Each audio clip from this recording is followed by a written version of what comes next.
Hi guys. AP డిఎస్సికి సంబంధించి ఈరోజు న్యూస్ కనుక చూసుకుంటే మెగా డిఎస్సిలో 15,340 మందికి కాల్ లెటర్స్ అనేసి ఒక న్యూస్ అయితే రావడం జరిగింది. ఇంకా కొనసాగుతున్న ధృవపత్రాల పరిశీలన అనేసి ఇచ్చారు.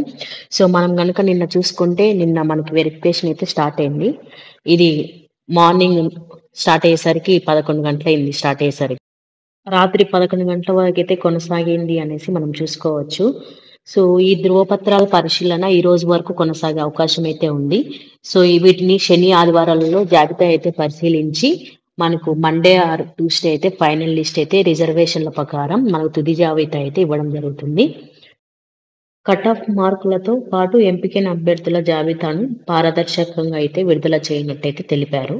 ఈ కాల్ లెటర్స్ పై ఇంకా గందరగోళంగానే ఉందని చెప్పుకోవచ్చు మనము. ఇంకా దీనిపై ఎటువంటి పత్రికా ప్రకటన అయితే మనకి విద్యాశాఖ అయితే విడుదల చేయలేదు. జాబ్ వచ్చిందో లేదో అయోమయంలో అయితే మనం అందరం కూడా ఉండడం జరుగుతుంది. సో పాఠశాల విద్యాశాఖ దీనిపై ప్రకటన చేసి దీనికి ఒక క్లారిటీ అయితే ఇవ్వాల్సి ఉంది.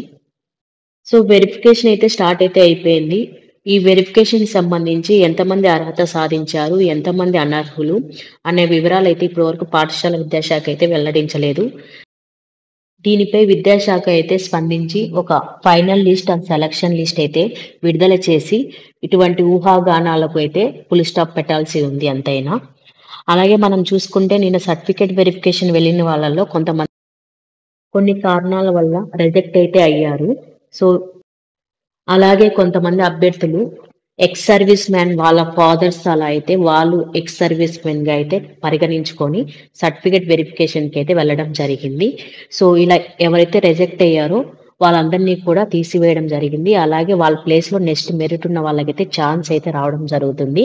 సో అది మనకి సెకండ్ లిస్ట్లో అయితే పేర్లు అయితే రావడం జరుగుతుంది. సో ఫస్ట్ లిస్ట్లో ఛాన్స్ అయితే రాని వాళ్ళు వెయిట్ చేయండి, సెకండ్ లిస్ట్ అయితే వచ్చే అవకాశం అయితే ఉంది.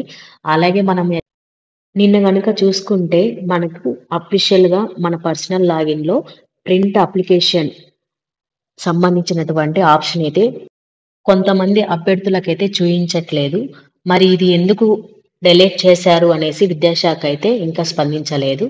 మరి మనం గనుక చూసుకుంటే ఇది ఓన్లీ సెలెక్ట్ అయిన అభ్యర్థులకు జాబ్ కన్ఫర్మ్ అయిన అభ్యర్థులకు మాత్రమే ఉంచారా? సెలెక్ట్ కాని అభ్యర్థులకు రిమూవ్ చేశారా అనేసి తెలియాల్సి ఉంది.